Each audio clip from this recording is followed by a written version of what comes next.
You've been hearing us talk about Imperial yeast for a while now, and that's because we absolutely love this stuff. With 200 billion cells in each pitch-right pouch, we rarely even need to make starters these days. Unfortunately, not everybody has the access to Imperial yeast those of us out here on the West Coast do, because they're based out of Portland, Oregon. But things are about to change. Imperial Yeast is excited to announce the opening of their East Coast location, which is huge for those who want the freshest yeast possible with the best pitch rates, but brew on the other side of the country. They're going to start by offering their four most popular strains, A38 Juice, A07 Flagship, L13 Global, and GO3 Dieter, with the goal of providing their full lineup of yeast by mid-2021. So start your planning now at imperialyeast.com.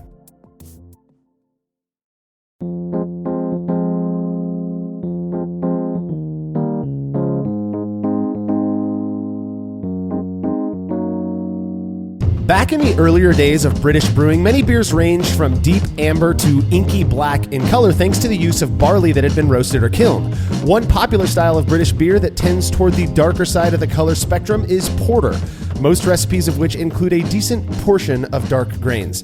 You're listening to the Brewlosophy Podcast. I'm your host, Marshall Schott, and joining me on this episode to discuss the use of roasted grains, namely roasted barley and black malt, in English porter is contributor Andy Carter. I love hops as much as the next guy, but sometimes I just want a dark beer, and it's so cool to think about how you can add that color, but not just the color, but the flavor. Yeah. And there's so many different types of roasted malt. So I was really excited to look into this, especially for porter, a fantastic style. Yeah. When I first started drinking more than just mass market pale lager years and years ago, I recall thinking stout and porter were just different names for essentially the same style.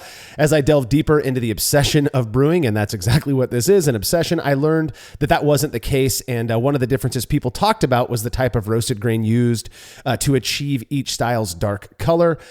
In addition to chatting about the differences between roasted barley and black malt, which there are a few, we'll also be digging into the results of a very interesting experiment on the matter. All right, if you're a fan of this show and you'd like to receive a reward for your support, consider becoming a patron of Brewlosophy over at patreon.com/Brewlosophy, where you make a small pledge and receive rewards like access to unpublished contributor recipes, unique discounts at YakimaValleyHops.com, and an invite to a monthly live Q&A session with somebody in the brewing world. Coming up this month is NO Beer, brewer and advocate Alex Liberati of Denver, Colorado. This was a patron request, and so we're lucky to get him on the Q&A session. If you're wondering what the heck NO Beer is, it's a sort of wine beer hybrid that gets up to 49% of its fermentables from grapes. I've had a few that are very, very good, very unique as well. Alex has been featured in huge publications like Forbes magazine and has a passion for this tasty style. I'm really looking forward to this one. If you'd like to be a part of the session, be sure to make your pledge at patreon.com/Brewlosophy by Friday, August 27th, 2021, as it will be occurring that following Saturday, August 28th. All past sessions are stored on our private Facebook page, so patrons can go back and watch them whenever they want to. Again, that's patreon.com/Brewlosophy. And if you wouldn't mind letting us know what you think about this show by leaving a rating and review in Apple Podcast or wherever it is you listen to podcasts, we would really appreciate it. By doing so, those who haven't heard of us yet can more easily find the show. Feedback is brought to you by Brewers Hardware, who specialize in tri-clover compatible sanitary fittings, conical fermenters, kettles, and brew stands. Brewers Hardware offers a variety of unique items for home and craft brewers, including high-quality stainless fittings at great prices with very fast shipping. Learn more at brewershardware.com, and don't forget to mention Brewlosophy when you're checking out to receive a free gift. That's brewershardware.com. Listener Eric Eisner from Seattle, Washington wrote in with some feedback on episode 144, where we discussed our views on homebrew clubs. Eric said, I only joined my homebrew club, the North Seattle Homebrewers, during the pandemic when we first started doing Zoom meetings about 6 or 7 months ago. Prior to COVID, I had a ton of anxiety about joining a homebrew club for many of the reasons you mentioned in that podcast, particularly about fitting in or how welcoming they would be to a new face and about whether my beer was good enough to bring in. So Zoom felt like a much more approachable format. Looking back, I wish I had joined years ago. Our club has some of the nicest people I've met, some incredibly knowledgeable members, including Annie Johnson, and mostly thanks to COVID, some incredible speakers on our monthly meetings. Our Slack channel is incredibly active, and we even started a porch drop-off cooler at a member's house to take a bottle, leave a bottle for sharing beer and providing feedback. It's a shame that not every club is this well run, but especially during COVID, I am so fortunate to have a club that has been such a great community. Yeah, I mean, that's fantastic. And I've heard similar stories down here in my neck of the woods with clubs that interacted actually more with COVID than normal because members had time and schedule to do it. And this is a little reminiscent of, the 08, 09, there was a United States recession, and then homebrewing got very popular back then because people had more time. And it's a little bit like that, though it's not the same, of course. Everything is a little different. But what's interesting is, like he was saying, they get to interact with people they normally do it in a completely free manner, right? If you go to a meeting and you don't like it, you feel a little bit awkward. You're going to leave or not leave. Do I want to stay here or not? But with the Zoom, you're just in and out. Who cares? And then the cooler thing, I know clubs down here have been done the cooler drop-offs. You just get to make a whole new club out of it almost. Yeah, it's awesome. It's funny because when I think of the impact COVID has had on the world and on what we're doing as home brewers, and it's mostly negative. But one of the positives that have come from it is I have been able to, as somebody who I guess has a voice out there and I think you've attended a few actually, Andy. We get these invites to do these Zoom homebrew club sessions where we just kind of hang out with other clubs. And I don't know about you, but I didn't really travel around and go to other club meetings prior to COVID. And now I've been to like 10 of them. And I feel like I've made some pretty good friends doing it. So, I've certainly heard a ton of really great things about the North Seattle Homebrewers Club. And it sounds like they're doing things right during COVID. I'd be lying if I said I wasn't a wee bit jealous, Eric. But I'm also very glad you stumbled on such a killer community. Thank you so much for the feedback. If you have show feedback, you could send it to feedback@brewlosophy.com or drop us a note on social media. Over the past few months, you've heard the boys review a number of beers, both homebrew and commercial, that listener Zach Otting from Union, Kentucky, a suburb of Cincinnati, Ohio, sent me.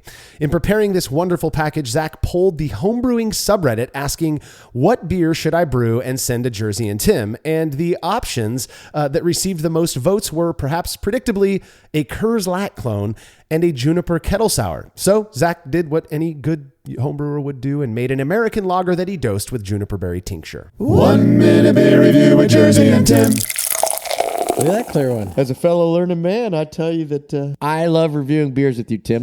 I smell nothing. Yeah, of course you do. Yummy. Is it? Yeah, yummy. It's really good. I like it. Yeah. Simple, clean, crisp, awesome, not super flavorful, not heavy, light. It's kind of piney, no? Piney? A little bit. You're piney. That's good. Yeah, it's good. It's very light. Yeah. We like light. We like light. You know that. I give it a couple jerseys. I give it a couple jerseys. A couple, yeah. I'll go 3 or 4. Okay? We ordered this. We ordered this at the bar. Tim and I go out to a bar and we're like, dude, let's rock. And I'm like, I got the first round. I give you this beer. What do you think? This beer here? Yeah, I hand it to you. I'm like, dude, what do you think? We better drink it, but it's just there. It's there, but we better drink it. That is the best review you have ever given. My God, you've ascended to levels of learnedness the world can't even fathom. It's there. We'll drink it. Yeah. Review over. Does anybody else find it interesting that Tim didn't even notice the juniper, which in my opinion was totally there? This beer tasted like gin to me. I've said before that I'm pretty sure what Timmy calls juniper is actually some blend of hop bitterness and flavor, like a more floral, fruity hop with sharper bitterness. I think that's what he picks up as juniper personally, but... Yeah, I mean, they basically ignored the juniper, which I was going to ask, and you've already said, you tasted it immediately. So maybe, they're just, who knows? That's funny, but they like the beer, which is excellent. So. Well, so here's what Zach explained to me, that if you go back, I forget what episode it's on, but the guys reviewed a beer that Zach made, just an American premium lager. Well, this beer, which he calls JAPL, I'm not sure what that stands for, but this beer was that just dosed with some juniper berry tincture is what Zach said. We've actually done this to Tim before. My good friend Brad Gaines, one of the head brewers over at Crone Wolf Brewing Company here in Clovis, California, he bought some juniper extract just to fool with Tim. Funny part is that we had to get the stuff in a can of Miller Lite without Tim noticing. And when was the last time someone handed you an open can of beer? Right, that's just a weird thing. Yeah. So trusting as Tim is, he did take the can from me, and I just told him, "Oh man, I opened it for you because I'm such a nice friend." Right? He took him about halfway getting through that beer to realize something was up with it. And he did actually comment that the beer tasted like flowers. He did not mention juniper. And to me, again, it tasted like juniper. It tasted like gin, right? Yep. So I think it's kind of funny. But yeah, thank you so much for sending in that beer, Zach. It was a lot of fun serving it to Tim and having him not notice it. I'm still trying to convince him that he doesn't know what real juniper tastes like. So, well, if you'd like to have your beer or any other fermented beverage you feel like sending in reviewed on the show, you can email me, marshall@brewlosophy.com, and we will get you all set up. When we're back from this break, our focus will be on the use of roasted barley and black malt in English porter.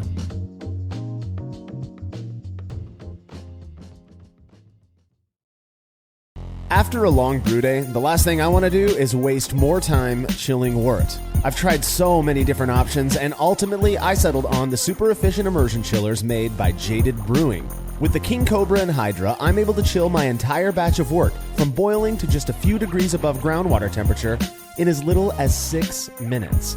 If an immersion chiller is right for your brewery, then do yourself a favor and check out all of the rad options Jaded Brewing has to offer at jadedbrewing.com, and be sure to let them know Brewlosophy sent you. Have you ever thought about adding a port to your kettle but held off because you didn't feel like drilling into your gear or sending it off to have someone else do it? From the makers of the world's fastest counterflow chiller, the Xchillerator, comes the Hangover, the easiest way to add extra ports to your kettle as well as countless other options. Mount a faucet to your keg for easy portable pouring. Set up the perfect whirlpool arm. Hold a heating element in place. All of this and so much more without permanently modifying your gear. Manufactured right here in the United States, the Hangover offers brewers too many convenient solutions to list here. So head over to xchillerator.com today to see what the Hangover can do for you.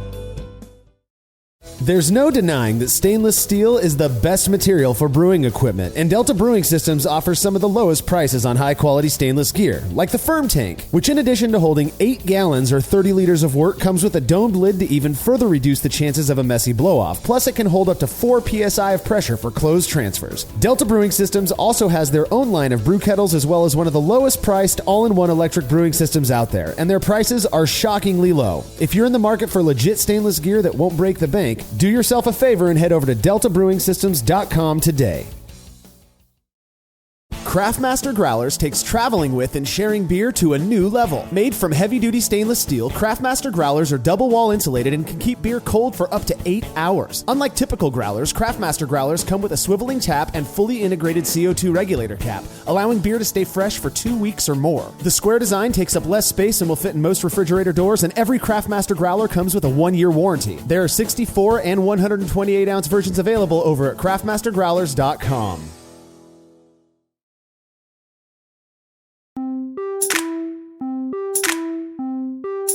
A few months before I brewed my first batch, a friend of mine gave me a bottle of some porter. I forget exactly which one it was, but I do, if I recall correctly, the label looks like what Samuel Smith looks like today. Only that he said it was from an English brewery. So sure. I was inexperienced enough at the time that I'd not yet developed any strong negative opinions about styles and was just thrilled to try anything new. Well, that was the day that I fell in love with porter, and as such, it was a style I was very excited to try brewing for myself. Before we get too much into roasted grains, let's spend a minute just talking about English porter in general. I think it has a pretty cool history. Yeah. So English porter, this is where a lot of our styles, America or the United States, is interesting, pulling from German and in English and everything. So we're going to delve kind of more the English side of brewing history. And for porter, it was claims invented. There's always a little bit of differences in when something occurred, but history kind of has settled on it. It was invented in the early 18th century, and it got its moniker from the porters, the people that would carry goods from one place to another. So they were moving things around, and this is the beverage they enjoyed, the beer style they enjoyed. And what's interesting about that is it's very related to stout, in the sense that stout is actually a shortened phrase, or stout porter, a stronger porter, if that makes sense, right? Yeah, that was one of those things, when I was reading about years ago, and then recently as well, when I was reading about kind of the history of porter and where it really came from, it's fairly well known that stout, in the beginning at the very least, was just a term used to describe a stronger porter. Nowadays, you've got Guinness is like the world-renowned stout that everybody recognizes, and it's low ABV, So it's obviously, it's evolved, the meaning of those terms have evolved. One of the interesting things things that I read though was that in the beginning, prior to all of the crazy taxation stuff that went down in England or the UK in general, porter was a pretty strong beer, anyways. Like upwards of 6.5% to 7%. This is not a style focused episode by any means, but I do think it's interesting to distinguish these two. I've had porter that could easily pass for a stout, and I think it's one of the reasons that you have so many descriptors for stout nowadays. So you've got dry stout, you've got American stout or imperial stout, is because it has that the meaning of that has kind of evolved. So when we think of porter, I'm curious, just on a personal scale for you, when you think of porter versus stout, what do you think of? Like what distinguishes the two mostly, at least for your palate? For me, the knee-jerk reaction is a porter is a more drinkable beer, where stout is a heavier beer. That's when how I think about it. But even then, like you said, you've had beers that merge both sides of that, right? Yeah. So how do you really reconcile it? And in the end, I've not really had a good one. I think it's easy, and like we said, we have a history lesson. We can know where these styles started, but modern versions of these beers are really just commingled, right? I would think, again, I would think porter being a little lighter, a little less roasty, stout being more roasty. But to me, they're almost merged, right? I think there's more similarities than there are differences today for me. Yeah, so that's interesting because I remember years ago, and I know people out there are going to think that oh no, they're so different. That's fine. But years ago, I remember the distinguishing characteristic for me, at least the way I would kind of define it, was that porter was perhaps slightly sweeter and more chocolatey, whereas stout was, maybe a bit drier and more roasty or ashy or coffee-like. But again, I've gone to breweries, well-known breweries who are making excellent beer, and I order a stout, and in my head I'm thinking this is what I would call a porter. But anyways, we could go down that rabbit hole. One of the other interesting things about porter, in my opinion, after it's named after these people who drank it. I like that. But it was also one of the first regional styles to become world renowned. It began getting brewed everywhere across the world back in the late 18th century, I believe. So you could find a porter pretty much all across Europe, and then even in places like America and other other countries that it didn't originate in. So it really was a very influential style. Yeah. I mean, so it's one, like you said, one of the first to really get a following, right? And this is, remember, the 18th century, we're kind of warming up into industrial revolution, a lot more transportation, word is getting out, and I think technology is moving at that pace too, right? So you're able to, communicate and get styles to really to get a kind of virality to really transcend and go across the planet. So, of course, we're going to start talking about the ingredients, and these are dark beers, and the dark beer color comes from using roasted and kilned grains, and these were evolutions of malting. Initially when malting was first started, you would make the malt be to dry it, and a lot of drying occurred over these fires, basically that would give the malt some smoky character, some dark character. So controlling that character and really singulating out, only picking up getting roasted and kilned color and not other character was important, and that's kind of a technological evolution, and I think that helped drive this style to its popularity too. Yeah, we hear about porter as being one of the earlier, well-known beer styles, but prior to the invention of the drum roaster, which was invented in the early 19th century by David Wheeler, that there were, we know that people were roasting grains because porter was out prior to the drum roaster. And so what were they doing? I think about this often. That they were just roasting it over an open fire, or they didn't, it's such an odd thought that early porter was likely quite smoky, But when David Wheeler invented that drum roaster in the 19th century, it changed the world of dark beer, right? People were now able to very easily darken their malt or their grain and without imparting a smoky character. So you got this more pure roasted character, and I guess the first patented grain that came from that, and it takes its name from the fact that it was patented patented is black patent, which we call black malt nowadays. And this was a product. This black patent was an invention that was motivated by the drum roaster. Yeah. So, this is able to take barley malt. So again, it's a malted product. So barley is made, it's dried, and it's got a few Lovabond, but then it's put into this big drum, right? And that drum is heated, and that allows the heat to touch the malt and heat it and cook it, right?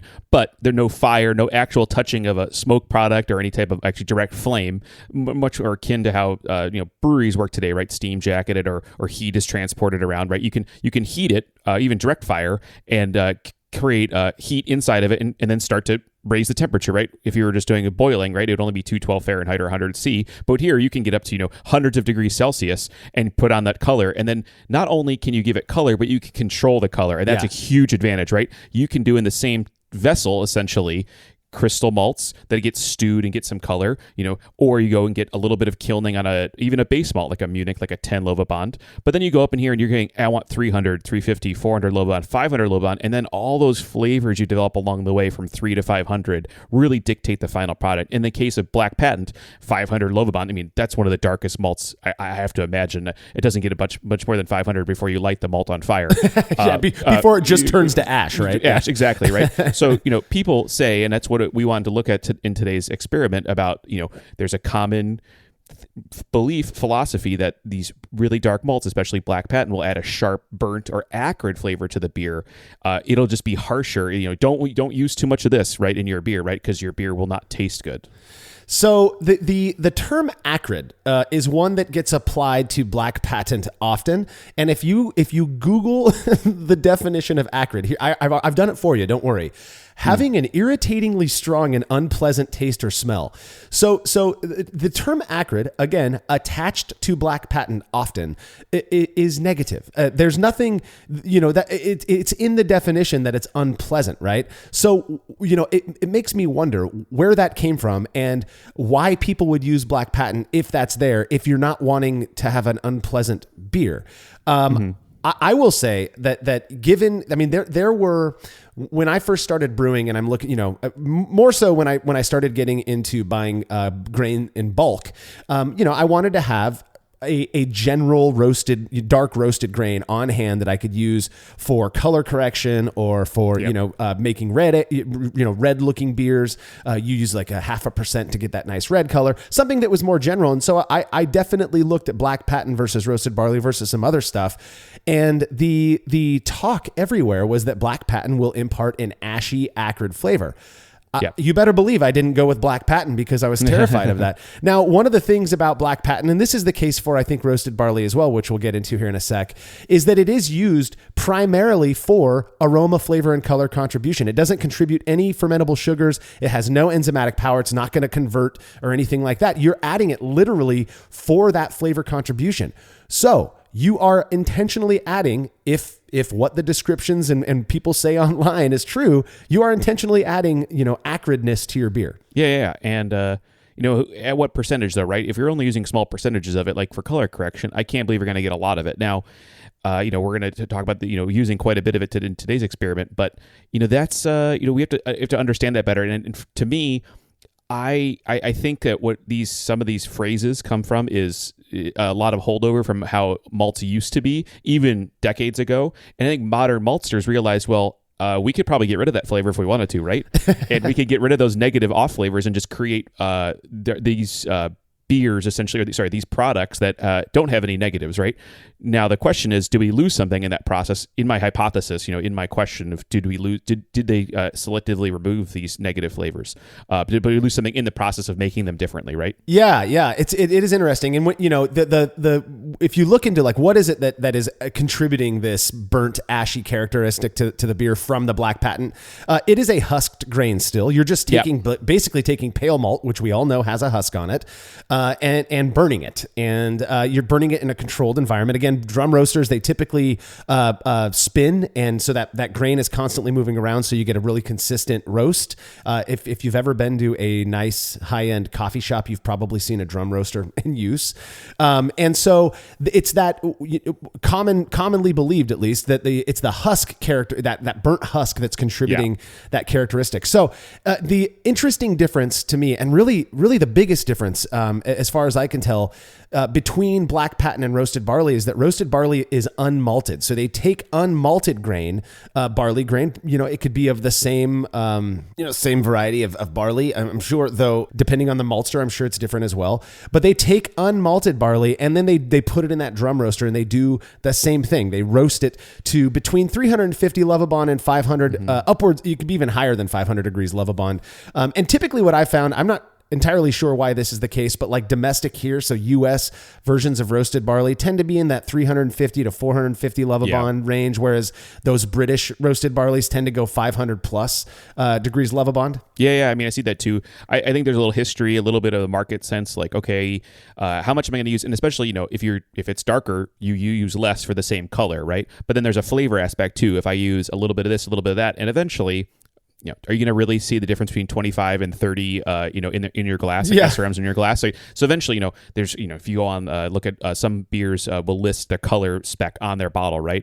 And I mean, what is 50 SRM, right? That's dark. That's very, very dark. But you have to believe if I'm going to use more of something, right, I should get a flavor impact. If I can't see it, I should taste it, right? So if I'm intentionally using these darker ones, not only to get a very dark color very quickly, but a specific flavor. So I think it goes just a little history, but also, what they can do. And then I would say there's also some measurement issues there too, right? Your actual getting Lovibonds is a little bit above, I would say 300 or 400. I think 50 here, 50 there is very similar, right? Yeah. It's got to be, right? Once you get past a certain point, you're just burning it more. I mean, so exactly. So now I understand the logic, right? That if the darker it's burnt, the more it's the more it's roasted, the more I guess roasted character you would get. And I think it deserves some mention that when we talk about roasted character, what we're referring to is kind of this blend of it can range anywhere from like dark chocolate all the way up to, again, kind of an ashy, acrid thing. And in between there is coffee. You've got just, I've heard burnt is just a characteristic some people get out of it. I think burnt is very subjective and personal, right? I get coffee and chocolate. That's what I get. When it's maybe used too much, or when I think it's used too much, maybe I get burnt. But I don't necessarily get burnt. I associate that more with other negative off flavors, usually from yeast or something like that, and not really the grain itself. In how I think of it, right? Or at least try to bin it that way in my head when I interpret those flavors. Yeah, exactly. And I'm with you. I mean, typically, almost every time you're not going to make a beer just out of straight roasted grains. So you're blending it with other grains, other malts, whether that's crystal or pale malts. And when you do that, you are obviously you're going to contribute those other flavors and characteristics from those grains as well. In terms of roasted barley specifically, again, biggest difference is that it's unmalted. It can be roasted to a lower degree Lovibond and still pass. Obviously, it's going to be very dark still at 350 degrees Love. It is said to impart a smoother flavors. Rather than being acrid or ashy, it's said to impart flavors of dark chocolate and coffee. And again, in my research, it's fairly similarly made to black malt, with that one exception of it being unmalted. I mean, it goes through the same process, the same roasting or kilning process, and it's used purely for flavor, aroma, and color. It's not necessarily going to contribute any fermentable sugars. It has no enzymatic activity. So when you look at these things next to each other, for as big as differences as people claim that they are, how different they are, they're amazingly similar in terms of production, how they're made and how they're used. Yeah, and that's why I wanted to look at them further, because like I said or a few minutes ago about making things, the mechanization and industrialization of malting, things, if we want to call it a marketing element or just a technique, we do know, okay, it's clear there's an unmalted versus malted product. And I could make an argument to say like an unmalted barley has more water in it. It's maybe it's going to go a little easier to heat. Sure. Maybe it'll do a little cooking reaction with the heat versus a malted barley will be a little drier. It might cook faster. I could make some claim, some conjecture. Yeah. So some conjecture that, something will be different during the process, right? The pH balance of the malt will create a Maillard reaction. I could sound fancy and everything like that, right? But clearly there's they all look they look very, very similar, right? These are very similar processes. Yeah. Well, and I understand again, the desire to want to believe, to latch on to the belief, in fact, that because something we know that it's different on some level, malted versus unmalted, that is going to lead to a perceptible difference down the road after treatment, after being roasted. I get it. So, and again, that's why we performed the experiment we're going to talk about. We're really curious to see how this plays out. Now, in terms of using these two roasted grains in English porter, one claim that I heard a long time ago, and this isn't something that I necessarily bought hook, line, and sinker, but it's something that I still to this day think about because it was told to me by an experienced brewer, is that English porter in particular, but porter overall, is it's most appropriate to use black malt for, while roasted barley should be reserved for stout. Mm-hmm. Yeah, I mean, and this makes sense because if you ignore the ingredients for a second, and I like doing this, and it's a good exercise for people at home, when you're looking at a style, read the style guideline, and then think about the flavors that they're describing, and then think about how you would get those. And it's clear, if you read the style guideline for porter and stout, they have differences in the intensity of the chocolate, the intensity of the roast, the presence or lack of acrid flavor. They're clearly push you in a certain direction in the style guidelines. Yeah. Before you even look at the comment section that says you should be definitely using roasted barley or black patent, and be very sparing with it or something like that, right? So it's clear that these say different things, but to me, one way, other than the statements that they say to do this or that, is, it's the level of the dark malt, maybe not the dark malt necessarily. And that's how I think of it too. So, I'm, like you said, Marshall, you've looked at these styles and you've done you've done what the people have said to do, which is thou shalt use black malts, or thou shalt use black patents. And you did the same thing, but I was more curious. I wanted to push you a little farther, and that's why I wanted to dig into the differences as porter for this experiment. Yeah, it's weird because when I think of black malt, what's been drilled into my head is that it's going to impart a more acrid, ashy, burnt characteristic compared to roasted barley. When I think of porter, whether that's English porter or even American style porters, which I love, I think of slightly more sweet than most stout, and more not dessert like, because that term has come to mean its own thing in brewing nowadays. But sure. It's more rich. It has a more full body. Whereas to me, stout is just typically, and this is probably bias based on Guinness, but it's drier. It's more roasty. It's more coffee like. So to me, it would seem that that's opposite. But we know that black malt was hugely used in English porter when it was invented. So that's just what it is. I think it's interesting. Nowadays, if you go look up most English porter recipes, I don't know if it's most, but quite a few at least, they use a blend of black malt and roasted barley. I was digging through my old just past porter. I've brewed so much porter in my day, and I was digging through old recipes, and sure enough, for some reason, later on in my brewing, I started using a blend of both, and I'm not exactly sure what my reasoning was for that. Well, after reading about the differences between these two roasted grains, I absolutely avoided black malt for the first few years of my brewing because the idea of an acrid beer just sounded gross to me. I didn't really care what was most historically appropriate at that point. I'm not sure I care that much these days either. But it wasn't until my local shop was out of roasted barley that I finally decided to pick up about 5 pounds of black malt, as, again, I like to have it around, you just have some black malt that I use in general. And I thought, might as well give it a shot. I brewed up a porter, and I was shocked when that batch of porter didn't taste like an ashtray. I'm sure that you've got experiences like that as well with other things. Perhaps you've done this with black malt or roasted barley. I want to say I've definitely brewed a lot of those styles, but I would say more I've brewed the lighter beers. So when I go to dark malt, I just kind of looked. I was like, oh, I could buy the whatever the roasted barley that's on, kind of nondescript roasted barley or black malt or whatever. But I really gravitated to the carafa because I was brewing dark beers, but I was making lagers like short beers and stuff. Yeah. And so I kind of just went, oh, I'm going to go that way and I would say, if I really thought about it, if I really wanted to be honest, I did it because of the fears of negative flavors, right? Yeah. So I went to a hustless, clean flavor product, right? Because some people say, oh, carafa's for color correction. Well, guess what? Carafa has a ton of flavor in it too. Do not get it wrong. So now as I come back and I've been doing more experiments and thinking about, really being careful with ingredient choice and source, especially not just, hey, I need roasted barley. I want to buy the certain brand, certain producer, and what do they taste versus someone else's, right? Where I think those two differences will be bigger than these other ones. So that's kind of what I approach this one, or this specific one too. So when I really thought about where the grain is coming from. Yeah, well, you were curious to compare the two for yourself, and so you did put it to the test in an experiment. Results from that when we return from this break.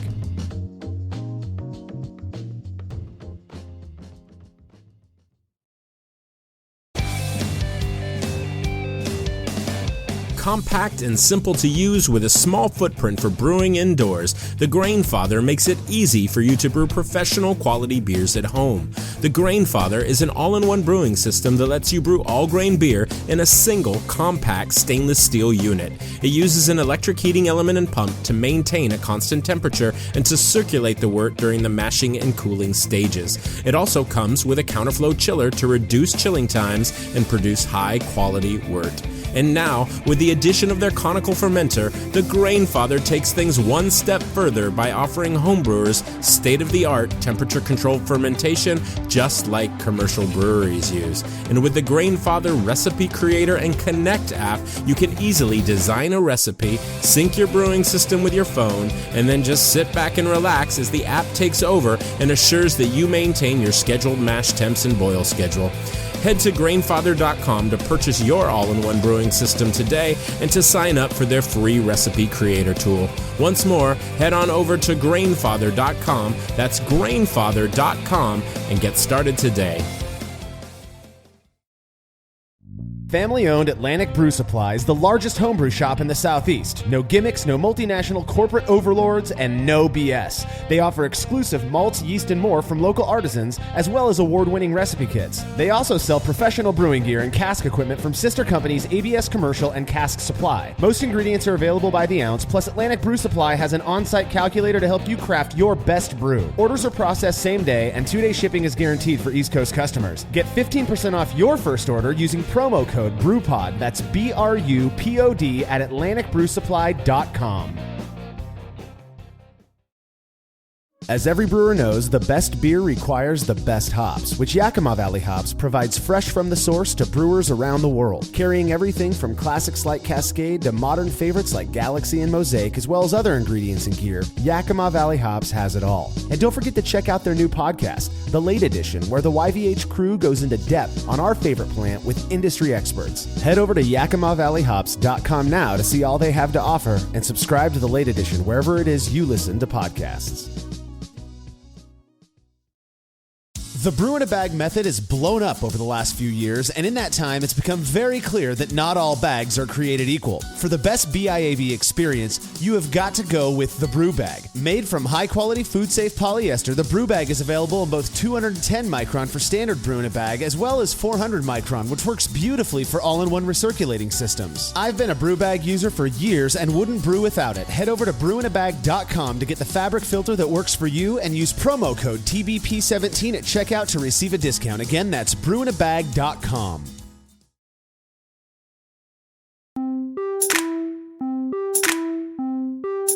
Given all the talk about the differences between black malt and roasted barley, which you will absolutely find by doing a simple Google search, it makes sense that people would accept the available information as fact, namely that black malt is acrid and ashy, while roasted barley is a bit smoother and more chocolatey, perhaps. Well, Andy, you actually decided to test this out for yourself. Yeah, so the experiment will be, let's create an English porter recipe, but the dark malt component, we're going to switch out between roasted barley and black patent, or black malt. So for this 2 5-gallon batches of English porter, I use the Brewzilla systems, the electric all-in-one systems. They're just fantastic for these kind of quick demos. So the base beer, 74% pale malt, 9% crystal 20, 9% white wheat malt, and then 9% was either black malt or roasted barley, and that would be a pound or 0.45 kilograms of either. And in this case, we used both. I believe I was using Breeze for this experiment to try to eliminate another variable, which would be who or the company that made the base ingredient, right? Yeah. I would think that's the most fair comparison because they're going to be using similar techniques, maybe even similar malts underlying them, but it's just the same producer. Right. The barley that they're using is coming from the same batch, I would imagine. Yeah. Yeah, we would imagine. Right. Exactly. Yeah.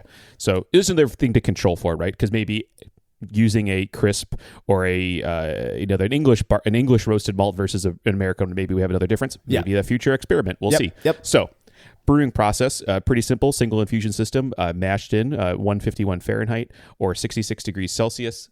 I took pH readings in between because, roasted recipes, you would imagine some pH change because the roasted malt will lower the pH. You're going to have to balance it out with some pickling lime or something like that. But it would be also good to know, do these create a slightly different pH in the mash. I would imagine they should, right? And we did see something. So the roasted barley came in at 536 pH. These are all room temperature measurements.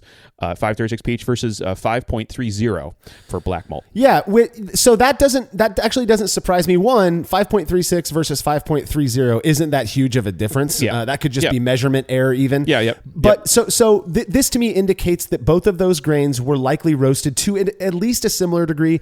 And if it's accurate that there was a 0.06 difference in the pH, that would indicate that the black malt was perhaps slightly more roasted than the other one, right? A bit more acidic at the very least. To me, I would say the meter I have, which is the Milwaukee meter, which is a pretty common one. I think I bought that a few years ago. I think people have better, less expensive ones, but I think the Milwaukee's a good baseline tool. And I would say, repeatability's sake, 0.01 to 0.02 in the not super highly controlled lab settings of the homebrew system, right? So I would say 0.06 is a significant one, but again, not huge. And I totally agree.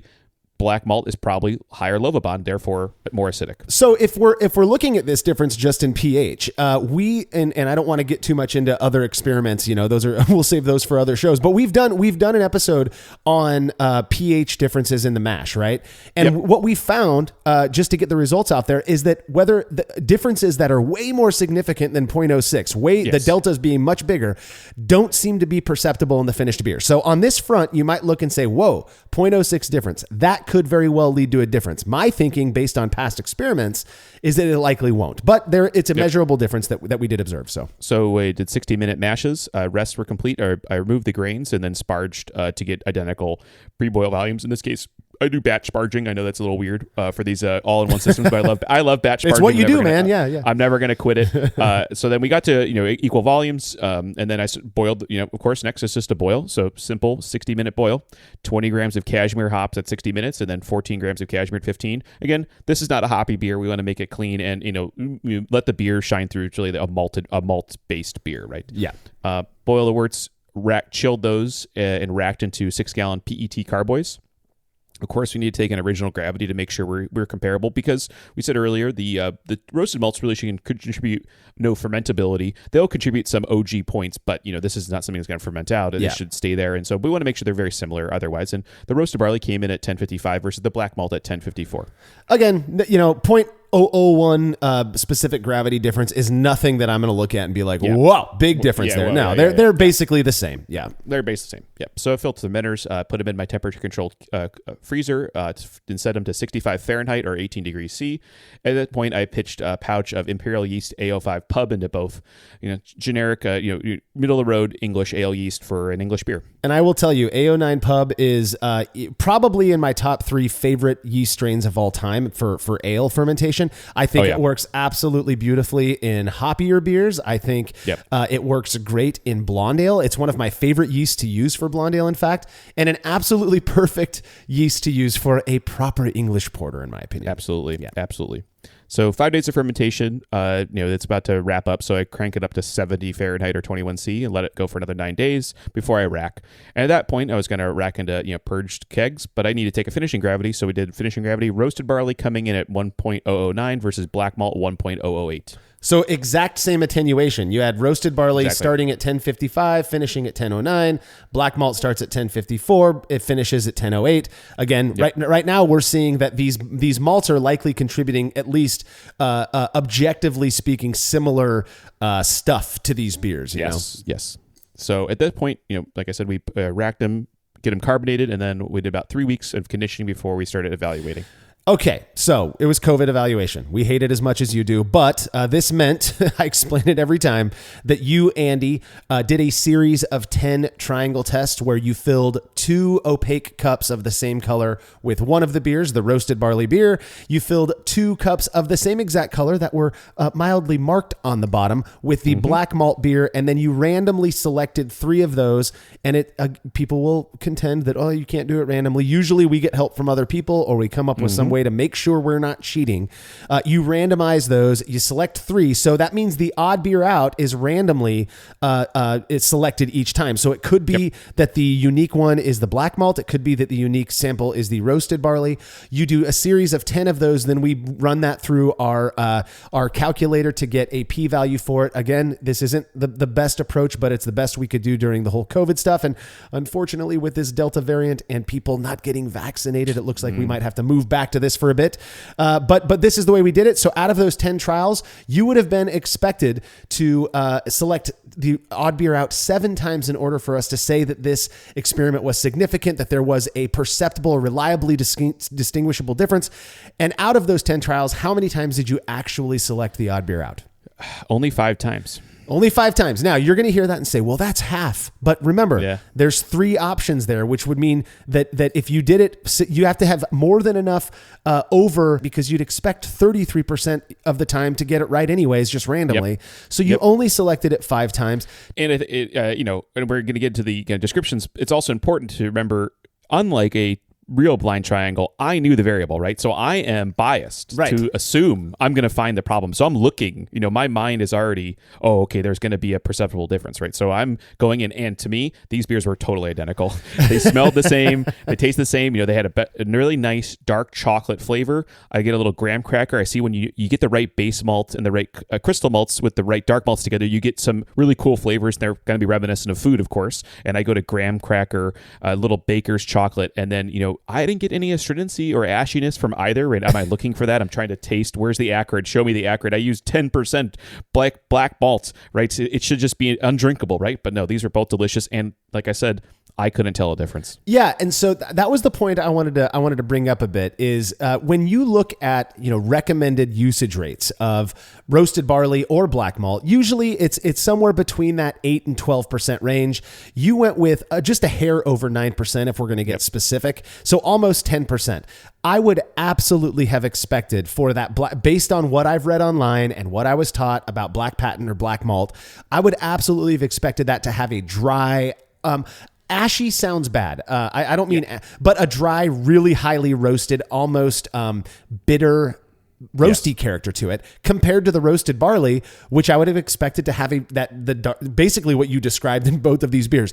To you, even when you were tasting them, sampling them side by side, which we do prior to doing the triangle test, again, you're as biased as they come. You brewed the beers. You know what the difference is. You know what to look for, and yet you could not tell these beers apart. Either you have a terrible palate, which you can accuse us of that all day long. That's okay with us. Or more likely, the black malt and the roasted barley are just too similar to really taste a difference from. And I know I forget who wrote it. It might have been Chris England in a BYO article, I believe. Mm-hmm. But even he, and a very experienced brewer, one of the guys who wrote the 2015 BJCP guidelines, even he says, these aren't very different. People like to make these claims because they're called something different, or they are produced from different, states of grain. One's malt, one's not. But they don't taste that different when you use them in the proportions that we use them in beer. Yeah. I think what's going on here, and this is my, holistic view of grains, because these days I'm really, really, really getting more interested in how malt is produced, who makes malt, how you derive flavors from it, and how subtle changes in the process could have huge impact down the road. And my idea or my thought, and I would love to, I should really look into calling Brees or trying to get more details other than the marketing stuff that's on the website. But I have to imagine these are streams of malt coming in, and they're going into the same exact tool, and they're the same exact drum roaster for the same exact amount of time. They're not changing anything, and then the product comes out, and that's it. And the only difference being the streams ahead of them. Right now, if this was hundreds of years ago when black malt was only made by one person and then a roasted barley was made by someone else, right? There'd be tons of differences between the two processes, and there would be so much things that are out of their control, right? Yeah. And so I got to believe there's so much better control these days that their differences are much more subtle than they used to be in the past. There's this concept in statistics called regression to the mean, right? That the more and more data you get, the more towards average those numbers will become. Yeah. And I like to think of that in terms of technology as well. And that in the beginning, when old Wheeler, said, check out this thing that I made that allows us to roast things without it getting smoky, basically, and very consistently, that when people first started roasting unmalted grain and calling it roasted barley, barley, and then people started just roasting the pale malt that they had on hand so that they could get that. There probably were differences. I don't know. Yeah. I have to believe though that there probably were something unique about those two processes that you could potentially perceive in a finished beer. As technology advances, and by technology, I'm not just referring to roasting technology, but malting technology, grain farming technology, all of that stuff. That it really the only difference between these two, besides if you are roasted barley to 350 love and black malt to 500, is that one's unmalted and one's not. And I just don't see how, at the usage rates that we use in brewing, about 10% of the grist, I just don't. It makes sense to me that they would be more similar than not, you know? Yeah. No, I'm right there with you. I think the reversion to the mean is a good topic for another time, especially with hop production. But we won't get into that with this in this experiment today. So I got a question for you then, Andy. What is your plan going forward after having this? Not only these experiment results, but the fact that you did the triangle test yourself in this COVID experiment. Are you gonna pick one over the other? Are you gonna buy the cheaper one? What's your plan going forward? I think I'm gonna go for the one that's I try in my malt or all my ingredient purchasing to buy the freshest products, right? And I know that some places like to use these big, essentially big tubs that people pull from. And I would be more, since I can't tell a difference, and I'm confident in saying I cannot tell a difference at these rates, of course, at these rates, that I would say if there was two tubs, one was black malt and one was they were both Briess, right? Black malt, roasted barley, and there was like a little bit of roasted barley left, but there was a lot of black malt. I would just use the black malt because there's more of it there. It's probably fresher. I just want a fresher one, and that's just me, right? That's me using totally different technology to do that. Now, I like to use consistently the same producer, right? So I'd be more wary of we only have crisp or we only have Baird's in or something like that. I would want to use it the same one, so I'd be leaning towards getting the same producer. That's me though. Yeah, I like how your decision is more a matter of convenience than it is what the actual grain or malt imparts to the beer. I'm sort of with you. I have this weird way of thinking about it nowadays. We've done other roasted grain experiments that tend to support the results from this one as well. And so there's if you buy most domestic roasted barleys, at least that in my experience, tend to be in that 350 to 425-ish degree Lovibond range. Yeah. Whereas UK roasted barleys tend to be upwards of 500 plus degrees Love, which is like a black malt. Yep. I really like the roasted character in that I get when I use a greater amount of roasted grain. So what I've tended to do is stick with something like Briess's roasted barley because I have to use more to get that inky black color, which in my head at least contributes more roasted character to the beer, which I want. I have brewed. I've actually brewed it was a stout one time where I when I'm building it in the Brewfather calculator or Beersmith or whatever, I just add ounce by ounce, right, gram by gram of like black patent of 500 degree Lovibond until it got to that darkness color. And I was thinking I just don't want it to be too roasty. It ended up, if you closed your eyes, it ended up tasting sweet, almost like it had a little bit of roast character, don't get me wrong, but you don't have to use nearly as much of that black malt as you do a lower degree Lovibond roasted barley to get that color. So to me, I get more roasted character when I use more roasted. Go figure, right? When I use more roasted barley, so I tend to stick with the lower degree Lovibond when I'm buying in bulk because that's what I want. Yeah.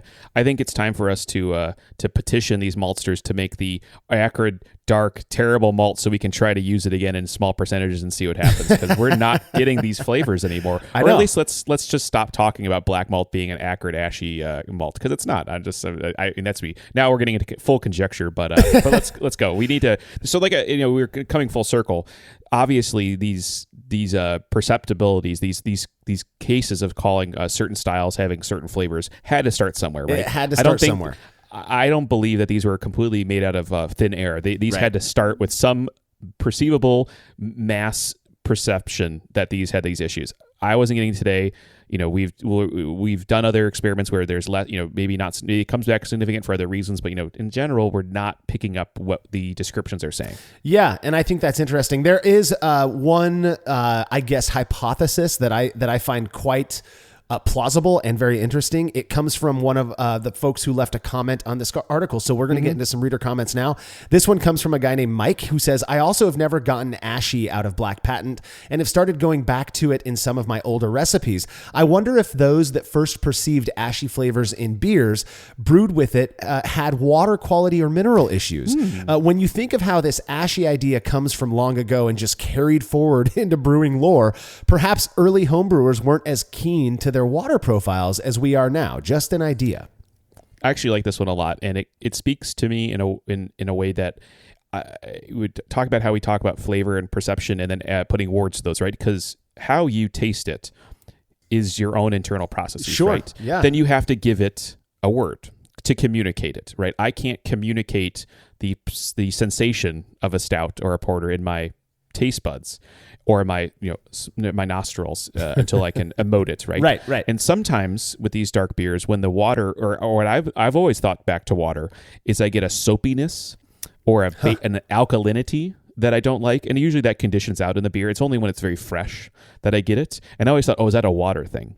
Because that's to me where those flavors are coming from. So I think they're actually onto something. Is that if you brewing, especially with dark malt, when these dark, like we showed with the mash pHs, right? If you're off a bit, you're going to have a pH that, well, it'll probably make a great beer. And like we've said, we've done these pH experiments where we're very high and very low, and there was no. It did not come back significant.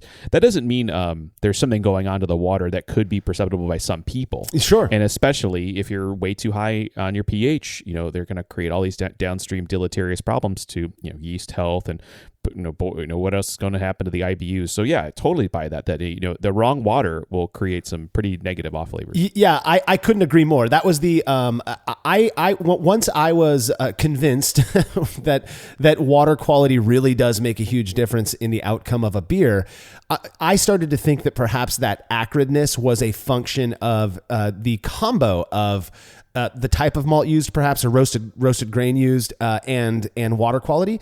Weston Front, another reader of that article, left a comment that's kind of in line with what Mike says. He says, from what I've read, the most significant cause of astringency from roasted malts, which, just a point, we're not even referring to acridness as astringency, but perhaps that's what it is, right? He says that from what I've read, the most significant cause of astringency from roasted malts is that if no adjustments to the water are made, they take the pH down to a point where these acrid flavors are readily extracted from the malt. Keeping the pH around 5.3 to 5.6 should stop this from happening. In your case, the pH didn't drop too far. Yeah. I mean, I do a good, I'm not a heavy-handed person with water, but one thing I do is I use pickling lime, which is a very alkaline material, right? I can add very little of it to change the pH quite a bit. And so with the calculators, built into Brewfather or the ones, or Brew and Water is really where I start a lot of that water building recipes, right? Yeah. Is that it shows you if you add a little bit of the pickling lime, you'll get the pH to come up, and that's what you get. And so, if I had not done that, I would imagine be below 5. And then that's where, who knows? And that'd be an interesting experiment, right? Is to Absolutely. say, okay, let's ignore the pH adjustment for a second and just let them drop as far as they're supposed to, everything else being equal. I think you just came up with your new next experiment there, Boom. Andy. I'm There really, we go. because if you look at our two low pH and high pH experiments, I believe they were both done on pale lagers. Because Yes. at the time we're thinking, when we're designing these experiments, what isn't going to hide the variable, the impact of the variable? That's a complaint we get all the time, understandably, as annoying as it is. If you're thinking, a nice porter, that you've got a lot to hide behind there. So if in fact pH is going to a lower pH, for example, is going to extract more of those acrid characteristics, that would be a fascinating experiment that I'm really excited for one of you guys to do soon. That'd be solid. Yeah, very solid. Very great comment to generate more work for us. Absolutely. Next comment comes from Gustavo, who says, I usually prefer dehusked malt. Again, that's like Carafa special, to avoid astringency and burnt flavor. And I've noticed that black malts differ a lot in taste between maltsters. In my experience, for example, Mutton's is way more burnt bitter than Castle. Yeah, I think one thing people, I don't know if they do enough, I think I've said it on previous podcasts, but I've said it definitely at homebrew meetings, is, you taste all your ingredients, right? Now, you'll taste a hop pellet once and never do it again. But I would highly recommend tasting your malts, because that's where you're going to put some sense memory is really important, I think, for developing your palate and brewing, again, communicating what you're perceiving. And so, grab a couple grains of that dark malt, spit it out, maybe rinse your mouth out a bit, put another one in there and see what you get. Now, this isn't going to say this is exactly how the beer is going to taste, but it should give you some, you got to give some handles to this stuff, right? And absolutely, different maltsters are going to have different ways of preparing their malt, and I would say the differences between maltsters is going to be greater than just say the number that's written on them or the name of the malt, right? I think you're going to see a lot more there. Absolutely. And again, the type of barley being used is going to be different between maltsters. So that may have an impact as well. I honestly don't have, at least I don't have memory of my experience with various different roasted grains. But I will say that I bought about a 5-pound bag of Simpson's UK roasted barley at one point. I got it because it was for I wanted a really dark beer that didn't have too much of that roasted character to it. And I didn't notice a difference from that, even from a 350 degree Lovabond Briess, So to me, I mean, and that's in the finished beer. And again, I wasn't tasting them side by side, but to me, they all seem to impart very similar characteristics. So I'm kind of on the other end, other side of where Gustavo's coming in at. He's saying that they are very different. They taste different based on the maltster. I'm saying they all kind of taste the same to me. Again, crappy palate, maybe that's what it is. Sounds like really fun. We need to find exactly the same Lovabond of different producers and what happens, right? Yeah. That's a great experiment. Exactly. Final comment, and this is something that I find absolutely. I heard about this idea many times prior to this experiment. Daniel says it's often claimed that roasted barley leaves a white head, whereas black malt produces a brown head.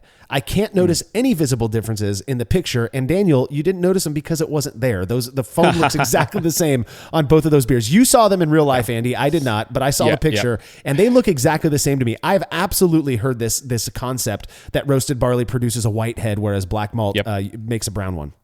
Yeah, so I think one thing with our pictures is we're getting better at taking photos, because sometimes I think there's subtle difference with phone cameras. I remember them having slightly different head colors, but that's not in the photography, so we can't claim that as an objective thing to compare, right? But where I think that comes from is how dark it is, how much you use, and then there's definitely a difference. We didn't talk about this at all, but these dark malts have a different friability, how they mill, right?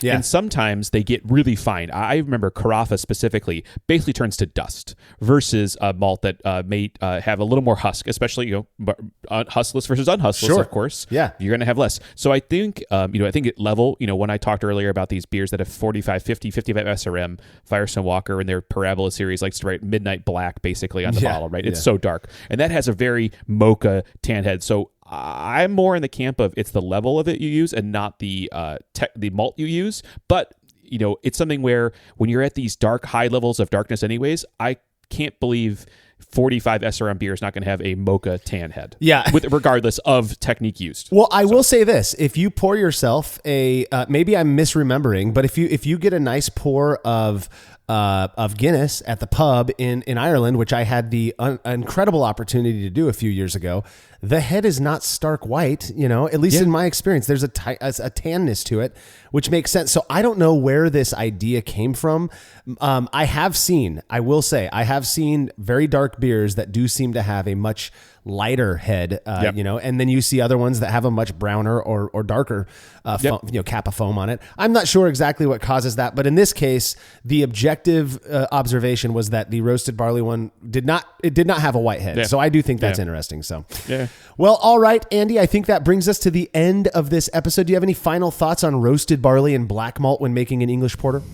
Yeah, I think for me, these were very comparable. And like we did in the triangle test, we couldn't tell a difference. So I'm less concerned about that. I'm looking more at other variables or other processes. And I think we have some good ideas here about why we didn't see a difference and how we can maybe drive a difference and try to get to the root of this. But I would just say the take-home message here is, give this a shot. I would try both. Try a different producer. You at home might only be able to access one or two malt providers fresh and consistently, right? So I would say play at home, try different producers, keep the level of it the same, try to match your Lova Bond or try to match your SRM or just keep the pounds the same and then see what you like. Yeah. No, I couldn't agree more. And really more than anything, I'm excited about these other offshoot experiments that we discussed. Well, don't forget to check out our newest podcast, The Brew Lab, where host Cade Job takes you into the lab with real brewing scientists to discuss fascinating research they've done on our favorite beverage. And as always, you can read more about the experiment we discussed by clicking the link to the article on brewlosophy.com in the description of this episode. The Brewlosophy podcast is made possible by the generous support of our sponsors as well as all of our rad listeners. We seriously could not do this without you. Cheers to everyone who has subscribed and left a review of our show. It makes a huge difference. If you haven't yet, please consider doing so. Head over to brewlosophy.com/support to view a list of ways you can easily help us to continue producing this podcast. If you want a reward for your support, visit patreon.com/brewlosophy. Thanks again for listening. We'll be back next week with another episode of the Brewlosophy podcast. Until then, think beer. Start off the morning with some hot tea, lemon and honey cause it soothes my throat. Put some herb in the bowl, yeah, it's homegrown. Ain't gotta go through the middleman no more.